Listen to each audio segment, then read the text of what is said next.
एक और मुस्लिम देश पाकिस्तान के समर्थन में आ गया है और जिस मुस्लिम देश की हम बात कर रहे हैं जो कि पाकिस्तान के साथ आ गया है वो भारत का भी दोस्त है। और अब क्यों खतरे में है 7 लाख भारतीय। सबसे पहले मैं आपको यही समझाना चाहूंगी कि किस तरीके से ओमान और पाकिस्तान दोस्त बन गए हैं और गहरे दोस्त बन गए हैं। ओमान पाकिस्तान के साथ नजदीकियां बढ़ा रहा है। ऐसा क्यों है वो मैं आपको आगे बताऊं, लेकिन आप ये भी देखिए कि ओमान भारत का पारंपरिक और रणनीतिक सहयोगी है। यानी ओमान और भारत की जो डिप्लोमेटिक रिलेशंस हैं वो बहुत अच्छे हैं, लेकिन अब ओमान पाकिस्तान के साथ खड़ा होना चाहता है। और ये तब हो रहा है जब भारत पाकिस्तान के बीच में बड़ा संघर्ष हुआ है। ये तब हो रहा है जब पता है कि पाकिस्तान ने इस वक्त क्या किया है। पहलगाम के दौरान ओमान के सुल्तान ने पाक पीएम से बातचीत की है। भाई ईद थी तो दोनों की फोन पे बात होती है, ओमान के सुल्तान और पाकिस्तान पीएम शहबाज शरीफ की। शहबाज ने सुल्तान को पक्ष लेने के लिए शुक्रिया कहा। शहबाज शरीफ कहते हैं कि जब हमारा भारत के साथ संघर्ष चल रहा था तो ओमान ने पाकिस्तान का साथ दिया, उसके लिए हम आपका शुक्रिया अदा करते हैं। 1 महीने में 3 बार टॉप लेवल का संपर्क हुआ है पाकिस्तान और ओमान के बीच में। दोनों ने एक दूसरे को घर का न्योता दिया है। पाकिस्तान ने ओमान के सुल्तान को कहा है कि भाई पाकिस्तान का दौरा कीजिए, हमारे घर आइए, और सेम बात सुल्तान ने कही है शहबाज शरीफ को कि आप पधारिए ओमान में। तो आप देख रहे हैं कि किस तरीके से इन लोगों की जो रिश्ते हैं वो गहरे हो रहे हैं, बेहतर हो रहे हैं। अब ओमान के मन में क्या है? ओमान पाकिस्तान से समुद्री सीमा साझा करता है, तो ओमान ये सोच रहा है कि भाई जो गदावर पोर्ट है तो वो एक तरीके से रणनीतिक स्थानों में संभावनाएं प्रदान करता है, क्योंकि जो गदावर पोर्ट है तो उससे ओमान क्या कर सकता है? ओमान ये कर सकता है पाक के जरिए अपनी व्यापारिक पहुंच को बढ़ा सकता है। Oman is thinking about business कि अगर पाकिस्तान से उसके गहरे संबंध होंगे तो उसका ट्रेड जो उसका एक तरीके से जरिया है दुनिया को लेकर और ट्रेड के मामले में वो बढ़ जाएगा। तो इसलिए इस्लामाबाद के साथ रिश्ते गहरे कर रहा है ओमान। और उसको अभी ये कोई डिप्लोमेटिक या भारत से दोस्ती, हमें तो नहीं लग रहा कि उसको इससे कोई भी फर्क पड़ रहा है। और आप जान रहे हैं ओमान में करीब 7 लाख भारतीय रहते हैं। चाहे ओमान की अर्थव्यवस्था हो, चाहे निर्माण हो, चाहे सेवा क्षेत्र हो, उन सब में लिटरली इंडियंस उनकी बैकबोन है, रीढ़ की हड्डी है। तो अगर ओमान पाकिस्तान के करीब जाता है तो वहां पर जो भारतीय रह रहे हैं उनके लिए भी एक बड़ा क्वेश्चन मार्क आ जाता है। पाक से ज्यादा करीबी भारत के लिए खतरा है ऑब्वियसली, क्योंकि भारत के लिए तो यही पक्ष में है ना कि कितने ज्यादा देश पाकिस्तान के खिलाफ रहें।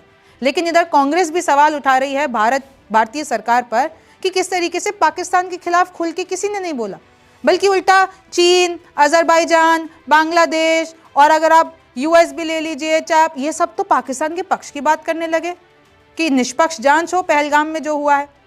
चाहे आप तुर्की देख लीजिए, चाहे ये अजरबैजान देख लीजिए, कई ऐसे देश है। पाकिस्तान तो ये भी दावा कर रहा है, सऊदी अरेबिया भी हमारे साथ है। पाकिस्तान तो ये भी दावा कर रहा है वो 57 मुस्लिम देशों का समूह OIC है, वो भी हमारे साथ है। पाकिस्तान तो ये भी कह रहा है कि ट्रंप भी हमारे साथ है।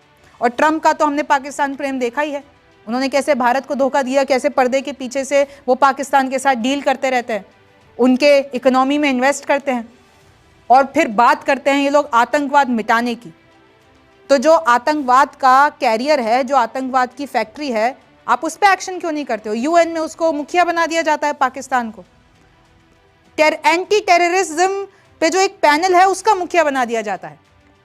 तो ये सब आयरनीज हैं और इस वक्त दुनिया इस चीज को एक्सेप्ट करने के लिए रेडी नहीं है कि पाकिस्तान ने क्या किया है। और इसी पे कांग्रेस मोदी सरकार पर सवाल भी कर रही है कि हमारी फॉरेन पॉलिसी में कहाँ कमी आ गई।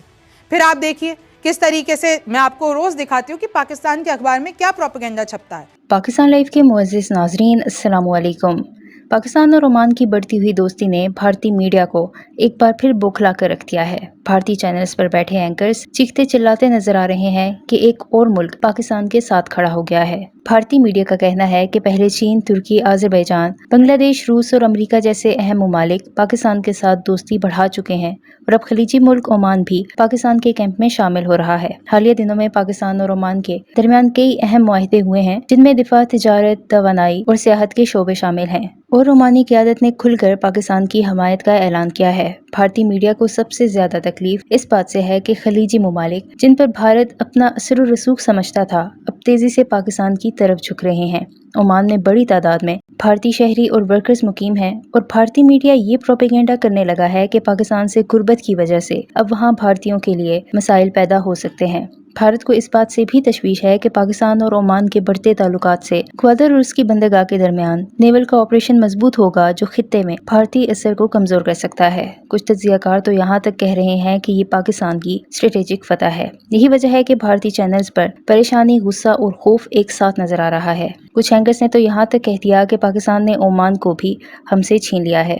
अब सवाल यह है कि भारत को बार बार ये शिकायत क्यों हो रही है। सच ये है कि दुनिया अब पाकिस्तान को एक अहम जियोपॉलिटिकल खिलाड़ी के तौर पर देख रहा है। पाकिस्तान की खारजा पॉलिसी में हालिया सालों में जो बेहतरी आई है, उसके नताइज दुनिया के सामने हैं। जहां एक तरफ पाकिस्तान दोस्ती का हाथ बढ़ा रहा है, वहीं भारत अपने गरूर प्रोपेगेंडे और झूठे दावों की वजह से खित्ते में तन्हा होता जा रहा है। अब ये देखना है कि अगला मुल्क कौन सा होगा जो पाकिस्तान के साथ खड़ा होगा और भारतीय मीडिया किस पर चीखेगा। इस हवाले से भारतीय मीडिया का मजीद क्या कहना है, इस वीडियो में देखें। वीडियो में आगे बढ़ने से पहले हमारे चैनल पाकिस्तान लाइव को सब्सक्राइब जरूर करें ताकि आने वाली वीडियो अपडेट से आगाह रहें। तो पाकिस्तान के अखबार में ये छप रहा है कि भाई पाकिस्तान ने चीन के साथ नई डील की है। J-35 जेट्स, KJ-500 एयरक्राफ्ट और HQ-19 मिसाइल्स, ये सब हम और खरीदेंगे।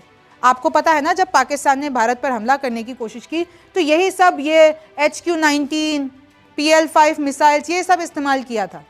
लेकिन क्या हुआ, भारत का जो डिफेंस सिस्टम है उसने उसको चकनाचूर कर दिया। लेकिन अब देखिए कि अब जो 5th जनरेशन के पाकिस्तान खरीद रहा है ना चाइना से, ये फाइटर जेट्स, वो 5th जनरेशन भारत के पास भी नहीं है। भारत के पास 10 साल बाद 2035 में आएगी, हालांकि भारत खुद बनाएगा। लेकिन पाकिस्तान को तो कर्ज की आदत है, उसको तो मांगने की आदत है, तो चाइना से मांग लिया 5th जनरेशन। चाइना तो है ही टेक्नोलॉजी में आगे। तो अब 2026 तक ये कहा जा रहा है कि पाकिस्तान के पास 5th जनरेशन के फाइटर जेट होंगे, लेकिन भारत के पास नहीं होंगे। भारत के पास अभी भी 4.5 जनरेशन के होंगे, यानी एक स्तर कम। और इधर यूएस और रशिया जो है वो भारत को ऑफर दे रहे हैं कि भाई हमारे वाले 5th जनरेशन के ले लो और लड़ो फिर तुमको चाहिए तो। लेकिन भारत के पास भी ऐसा, जो रिपोर्ट्स आ रही है वो ऐसा ही लग रहा है कि जो भारत है वो खुद के 5th जनरेशन के बनाएगा। हालांकि 10 साल लगेंगे, लेकिन खुद के बनाएगा। अब देखिए कैसे बरस रहा है, कैसे मालामाल हो रहा है पाकिस्तान। पाकिस्तान का बजट रिलीज हो रहा है, कितने का? 17.6 trillion budget to be presented today. और इसमें से उन्होंने रक्षा बजट को अंत शंत तौर पर बढ़ाया है। आप सोच लीजिए कि उन्होंने रक्षा बजट, ये जो डिफेंस बजट है, उसमें इतनी बढ़ोतरी कर दी है, क्योंकि पाकिस्तान तो कहता ही है ना कि हम घास खा लेंगे, लेकिन हम हमारा जो डिफेंस है उसको स्ट्रांग करना नहीं छोड़ेंगे, हम न्यूक्लियर पावर बनाना नहीं छोड़ेंगे खुद को। तो पाकिस्तान एग्जैक्टली वही कर रहा है।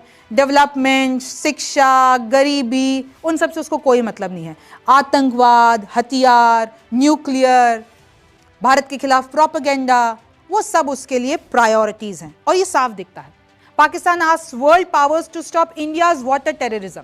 और विदेश में जा जाके पाकिस्तान कह रहा है कि भारत को बोलो कि आतंकवाद खत्म करे। किसका आतंकवाद? पानी का आतंकवाद। पानी नहीं खोल रहा है भारत। और आप भी जान रहे हैं कि पाकिस्तान का प्रोपेगेंडा चाइना के साथ मिलकर लगातार चल रहा है। ये लोग सोच रहे हैं कि सिंधु पर एक डैम बना